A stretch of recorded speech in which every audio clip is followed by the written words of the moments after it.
Election کے حوالے سے ایک ڈاکہ پڑا ہے، ظاہر ہے بہت سے حلقوں میں یہ ہوا ہے. ہم تو اپنے حلقے بالخصوص لاہور NA 128 کے حوالے سے آئے ہیں، تو درخواست دائر ہو گئی ہے. اب دیکھتے ہیں اس کی سنوائی کب ہوتی ہے. تو ہماری استدعا جو ہے وہ یہی ہے کہ یہ الیکشن کمیشن کی ذمہ داری ہے. اس ملک میں اگر لوگوں کا ذرا بھی اعتبار رہنا ہے الیکشن پہ تو جو جمہوری ایک فیصلہ عوام کا ہے اس فیصلے کو وقت ہونی چاہیے.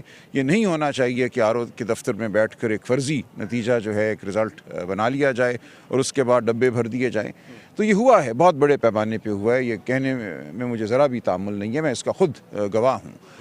تو اس صورتحال کو عوام کے سامنے رکھنا ضروری ہے، اور عوام نے بھی اس کا فیصلہ کرنا ہے، الیکشن کمیشن نے فیصلہ کرنا ہے، ہمارے ریاست کے جو ادارے ہیں انہوں نے فیصلہ کرنا ہے کہ کیا اس ملک کو ہم نے جھوٹ اور فریب پر چلانا ہے، کیا ہم نے جھوٹ اور فریب پر مبنی ایک نظام قائم کرنا ہے، یا ہم نے عوام کو سچ کو شرافت کو موقع دینا ہے. اس ملک میں میری نظر میں یہ بنیادی معاملہ ہے. کوئی کہتا ہے کہ باہر سے پیسے لانا بنیادی معاملہ ہے، کوئی کہتا ہے کہ ہم نے امریکہ سے تعلقات ٹھیک کرنے ہیں، یہ بنیادی معاملہ ہے. وہ سب معاملات ہیں، لیکن میری نظر میں، اور میں سمجھتا ہوں تاریخ اس کی گواہ ہے، کسی قوم نے، کسی ملک نے ترقی نہیں کی، کسی ملک نے استحکام نہیں پایا جب تک کہ اس کے اداروں اور اس کے عوام کے درمیان ایک رشتہ نہ ہو اعتماد کا. اس اعتماد کے رشتے کو قائم رکھنے یا بحال کرنے کے لیے اب ضروری ہے کہ جو ڈاکہ ہمارے الیکشن پر 8 فروری کو پڑا، اس ڈاکے کو ظاہر کیا جائے اور اس کو ختم کیا جائے. یہ انتہائی ضروری عمل ہے. اگر کوئی ذرا بھی فراست رکھتا ہے، ذرا بھی سمجھ رکھتا ہے تاریخ کے حوالے سے، معیشت کے حوالے سے، قانون کے حوالے سے، انسانیت کے حوالے سے، تو اس کو سمجھ لینا چاہیے کہ جو 8 فروری کو کیا گیا وہ ملک کو بہت پیچھے لے جائے گا. اس ملک میں نہ استحکام ہوگا، نہ اس ملک کے عوام اور ریاست کے درمیان وہ رشتہ ہوگا جو بنیاد ہوا کرتا ہے کسی بھی قوم اور کسی بھی ملک کی ترقی کی. تو ہم یہ تمام باتیں لے کر لڑ رہے ہیں جنگ. دیکھیں، ممبر بننا ٹھیک ہے، اس کا اپنا ایک رول ہے. اسمبلی میں انسان کچھ کام کر سکتا ہے جو شاید باہر نہیں کر سکتا، لیکن کوئی میرے لیے بہت بڑی بات نہیں ہے. جو میں کرتا ہوں عدالتوں میں، جو میں کرتا ہوں درس گاہوں میں جہاں میں پڑھاتا ہوں، جو میں کرتا ہوں آپ کے ساتھ گفتگو میں عوام تک جو بات پہنچتی ہے، میرے لیے وہ بہت اہم ہیں، اور وہ کام تو ہوتا ہی رہے گا. لیکن اب معاملہ یہ ہو گیا ہے کہ عوام جنہوں نے اعتماد کیا، بچے بچیاں روئے ووٹ ڈالتے ہوئے. جب میں پولنگ سٹیشنز پہ گیا تو آ کے مجھے ملے، کسی نے بھائی کہا، کسی نے انکل کہا، اور ان کا اپنا اعتماد ہم آپ کو دے رہے ہیں، آپ نے اس کی نگہداشت کرنی ہے. ان کے اعتماد کی نگہداشت کے لیے میں یہاں آیا ہوں. اور لوگوں کو سمجھنا چاہیے کہ لاکھوں کی تعداد میں، کروڑوں کی تعداد میں لوگوں کا جو اعتماد ہے، اس کا دار و مدار اب یہ ہے کہ ہمارے ادارے، ہماری عدالتیں، ہمارا الیکشن کمیشن وہ کچھ کرے جو قانون اور آئین ان سے چاہتا ہے. الیکشن کمیشن ہم وہی استدعا لے کر آئے ہیں جو ملک کے اب کوچے کوچے سے آ رہی ہے کہ 8 فروری کو 2 واقعات ہوئے. ایک میں سمجھتا ہوں پاکستانی قوم نے جمہوریت سے اپنی وابستگی کا اظہار ایک شاندار طریقے سے کیا. جس طرح اس دن ووٹ پڑا، تمام پابندیوں کے باوجود، تمام خوف کے باوجود لوگ آئے، انہوں نے ووٹ ڈالا، اور ایسے ووٹ ڈالا جس نے ان کے جذبات کی عکاسی کی، ان کی جو سوچ ہے اس کی عکاسی کی. لوگوں نے خوف کے بت واقعتاً اس دن توڑے، اور یہ ایک ایسا روح پرور منظر تھا. اس دن سارا دن بطور کینڈیڈیٹ میں پولنگ اسٹیشن پہ پھرا. بچیاں بوڑھے آ کر بلگیر ہوئے مجھ سے، اور انہوں نے کہا ہم آج اپنا اعتماد آپ کے حوالے کر رہے ہیں، آپ نے اس کی نگہداشت کرنی ہے. انکل، بیٹا، ہر قسم کے القابات سے نوازا گیا ہمیں. اور ہم بہت خوش تھے کہ پاکستانی قوم نے جمہوریت کے ساتھ، اس ریاست کے ساتھ اپنی وابستگی کا اظہار اس طریقے سے کیا ہے جو آئین اور قانون چاہتے ہیں. ایک بڑے خوشگوار ماحول میں آ کر لوگوں نے ووٹ ڈالے اور اپنی وابستگی کا اظہار کیا. لیکن یہ سب کچھ بدل گیا اس دن شام 10 بجے کے بعد. اس دن شام 10 بجے کسی نے یہ فیصلہ کیا کہ پاکستان کی جمہوریت پر حملہ کرنا ہے، مخصوص حلقوں میں جو نتائج ہیں ان کو تبدیل کرنا ہے. اب یہ فیصلہ کس کا تھا؟ یہ ان حلقوں میں فردن کسی نے یہ فیصلہ کیا، ان حلقوں میں جو لوگ تھے جو فیصلہ کرنے کی سکت رکھتے تھے، یا یہ فیصلہ کہیں اور ہوا؟ مجھے اس کا علم نہیں ہے. لیکن اس کے بعد جو منظر ہم نے دیکھا وہ اندوناک تھا. مجھے خود حلقہ NA 128 میں وہاں کے RO نے اور وہاں مقرر پولیس نے پکڑ کر گریبان سے نکال دیا RO کے دفتر سے باہر. میری بیگم صاحبہ میرے ساتھ تھی، میرے الیکشن ایجنٹ کے طور پہ ہمیں باہر دھتکارا گیا، اور ہمارے پوچھنے پر صرف یہ کہا گیا کہ آپ کو یہاں بیٹھنے کی اجازت نہیں ہے. اور اس کے بعد جو ہوا وہ ایک ثانیہ تھا.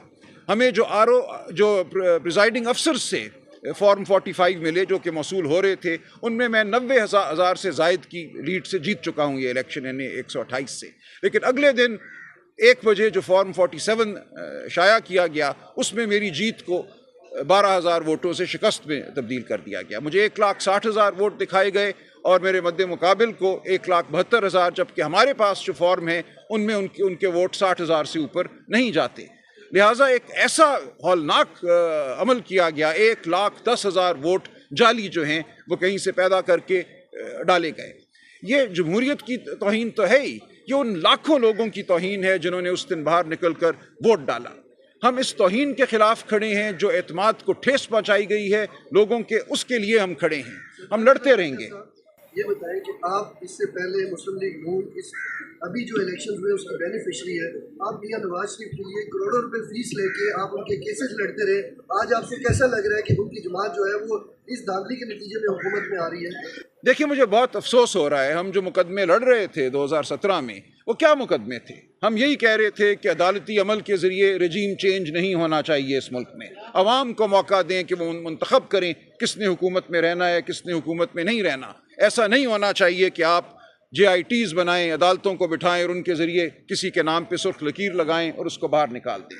ہم اس اصول کے لیے تب بھی لڑ رہے تھے اور میں اس اصول کے لیے آج بھی لڑ رہا ہوں کہ یہ کام جمہور کے حوالے کریں، عوام کے حوالے کریں، انہیں ووٹ ڈالنے دیں، ان کے ووٹ کو واقعتاً عزت دیں. اور آج مجھے افسوس ہے کہ جو عوام کے ووٹ کی عزت کی بات کرتے تھے وہ آج اس بے توقیری اور بے عزتی کی بنیاد پر حکومت قائم کرنا چاہتے ہیں. اس کا مطلب آپ کی ججمنٹ ٹھیک نہیں تھی اس وقت؟ بالکل ٹھیک تھی. میری ججمنٹ کسی شخص کے حوالے سے نہ تب تھی نہ آج ہے. میری ججمنٹ ایک اصول کے حوالے سے ہے. جو بھی اس اصول کے لیے کھڑا ہے میں اس کے ساتھ کھڑا تھا اور کھڑا رہوں گا. آپ کیا سمجھتے ہیں جو انتخابات میں دھاندلی ہوئی کس نے کروائی ہے؟ مجھے نہیں پتا. دیکھیں یہ بات تو شواہد سے کرنی چاہیے. مجھے اتنا پتا ہے کہ دھاندلی ہوئی ہے. مجھے یہ پتا ہے کہ دھاندلی کیسے ہوئی ہے، ROs نے اور پولیس افسران نے کیا رول ادا کیا ہے، وہ سب میرے سامنے ہے. RO صاحبان اور پولیس افسران نے جو موجود تھے موقع پہ RO کے دفتروں میں، انہوں نے لوگوں کو پکڑ کر امیدواروں کو باہر نکالا، دروازے بند کیے، مار پیٹ کی، اور اس کے بعد جو دستاویزات بنائیں جن کا اب ہم نے تقاضا کیا ہے کہ دکھائیں ہمیں کس بنیاد پہ یہ 1 لاکھ کی لیڈ جو ہے اس کو 12,000 کی شکست میں تبدیل کیا گیا. جس طرح سے آج ہم دیکھ رہے ہیں سب سے زیادہ تعداد جو ہے آزاد امیدواروں کی اور PTI کی ہے، 45 کے حوالے سے یہاں پر آ رہے ہیں.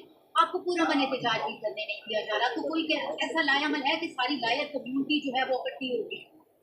دیکھیے لائر کمیونٹی شاید نہ اکٹھی ہو اور یہ ضروری بھی نہیں ہے. میں سمجھتا ہوں عوام کو اکٹھا ہونا چاہیے. ہر شریف النفس شخص کو اس معاملے میں اکٹھا ہونا چاہیے. اس کا تعلق سیاست سے نہیں ہے، یہ سیاست سے بہت اوپر کی اصولی بات ہے. لائر ایک چھوٹا سا حصہ ہے معاشرے کا. معاشرے کا آپ سب حصہ ہیں. معاشرے کا حصہ عوام ہے. ہمیں بطور عوام، بطور پاکستانی احتجاج کرنا ہے کہ ایسا مت کرو. اس کا بینیفیشری کوئی بھی ہو، اس سے مضروب کوئی بھی ہو، ہمیں اس اصول کے لیے کھڑے ہونا ہے. سلمان صاحب بتائیے گا، اب دنیا چاند پہ پہنچ چکی ہے، ابھی تک ہمارے سسٹم جو ہے 10 بجے کے بعد اچانک بیٹھنا شروع ہو جاتا ہے. یہ دیکھیے جان بوجھ کر ہوتا ہے. الیکشن کمیشن کے باہر آپ موجود ہیں، یہ ہمیشہ سے ہوتا آ رہا ہے. سر ایسا اس سسٹم پہ کیا کہنا چاہیں گے؟ اس پہ کھل کے بات کیجیے گا کہ یہ سسٹم اچانک سے بیٹھنا شروع ہو جاتا ہے. دنیا میں کتنی زیادہ ترقی ہو چکی ہے اور ابھی تک ہم اسی بات پہ اٹکے ہوئے ہیں کہ ہمارے نتائج کو 3 دن لگ جاتے ہیں. سر اب ہم ایسی ایک 1.5 ارب آبادی والے ملک نہیں ہے. 24 کروڑ ووٹ ہے تو 24 کروڑ میں سے کچھ ووٹ پڑے. ابھی 24 کروڑ بندے نے ووٹ نہیں کاسٹ. اس سسٹم کے بارے میں کیا کہنا؟ دیکھیے یہ تو پھر ایک بات کسی حد تک مفروضے کی ہوگی، لیکن یہ بات تو واضح ہے کہ جو 8 فروری کو انٹرنیٹ بند ہوا، جو 8 فروری کو فونوں کے جو ڈیٹا پیکیجز ہیں ان کو بند کیا گیا، اس کی وجہ سے یہ تمام دھاندلی ہوئی ہے. اگر اس دن انٹرنیٹ بند نہ ہوتا تو پریزائڈنگ افسران اپنے اپنے پولنگ اسٹیشن سے براہ راست الیکٹرانکلی فارم 45 جو ہیں وہ الیکشن کمیشن کی ڈیٹا بیس میں بھیجتے، اور یہ تمام جو جھگڑا اب ہمارے سامنے ہے یہ نہ ہوتا. اس جھگڑے کو پیدا کیا گیا انٹرنیٹ کو بند کر کے، اس دن فون سروسز کو بند کر کے. دیکھیے ہم ہر جگہ استدعا کریں گے، ہر دروازہ کھٹکھٹائیں گے. اعتماد ہو یا نہ ہو، جو کوئی قانونی راستہ ہے اس کو ہم اپنائیں گے. اب اعتماد ہونا ضروری نہیں ہے، ہمارے پاس جو راستہ ہے اس کو اپنائیں گے، ورنہ جو بات ہے وہ تو ہم کرتے ہی رہیں گے. الیکشن کمیشن نے کل ایک فیصلہ جاری کیا جس میں یہ کہا کہ RO 3 روز میں رپورٹ جمع کروائے اور فارم 47 کو جاری نہ کرے. اس کے بعد اسی کی ریورس میں آج خود ڈسپلن دے دیا. آپ کو بھی ساتھ امید ہے کہ یہ دیکھیے مجھے نہیں پتا، مختلف مقدمات کے مختلف حقائق ہوتے ہیں. کسی مقدمے میں وہ یہ کہہ سکتے ہیں کہ روکو فارم 47 کو، کسی میں کہہ سکتے ہیں نہ روکو. اس سے کوئی عمومی تاثر نہیں لینا چاہیے. سر یہ بتائیے گا کہ 76 سالوں میں ہمیشہ سے دھاندلی کے الزامات ایک دوسرے کے اوپر لگتے رہتے ہیں، درست لگتے رہیں. دیکھیے دھاندلی کا معاملہ ختم کب ہوگا؟ نہیں ہوگا ختم جب تک ریاست فیصلہ نہیں کرے گی کہ دھاندلی نہیں کرنی، نہیں ہونے دینی. دھاندلی کو صرف ریاست ختم کرا سکتی ہے. سلمان اکرم راج صاحب اس وقت آپ الیکشن کمیشن کے باہر موجود ہیں، اندر سے آ رہے ہیں، کیا کارروائی ہوئی آج اور آنے والے دنوں میں کتنے پر امید ہیں کہ جو نتائج ہیں وہ آپ کے حق میں ہیں کہ رزلٹ آپ کے حق میں آئے گا؟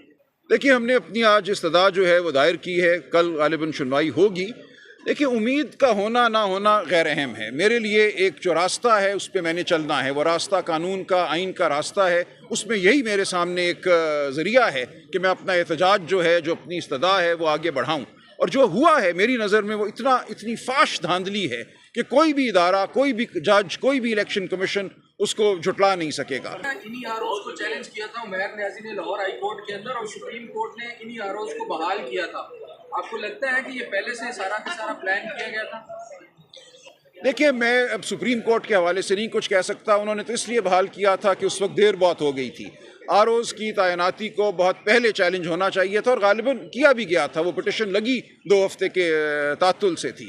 یہ بالکل آروز کا کردار جو ہے وہ میں سمجھتا ہوں انتہائی افسوسناک ہے.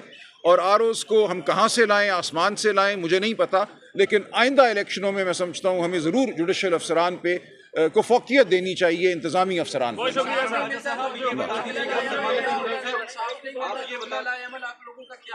دیکھیں باقی لائے عمل تو پرامن سیاسی احتجاج ہی ہوگا، اس کے علاوہ کیا ہو سکتا ہے. دیکھیے اس میں کوئی مذائقہ نہیں ہے، جو بھی نمبر بنتے ہیں پارلیمنٹ میں اس کے مطابق ہمیں کام کرنا ہے. لیکن اصل بات اصول کی ہے، اصل بات حکومت سازی کی نہیں ہے. ایک لولی لنگڑی حکومت اگر کوئی آج بنا بھی لیتا ہے، ایک جھوٹ پر مبنی حکومت، تو وہ کیا کر لے گا اس ملک کے لیے یا اپنی سیاست کے لیے؟ سیاست وہی اب عوام نے بتا دیا کارگر ہوگی، کامیاب ہوگی جو اصولوں پر مبنی ہے.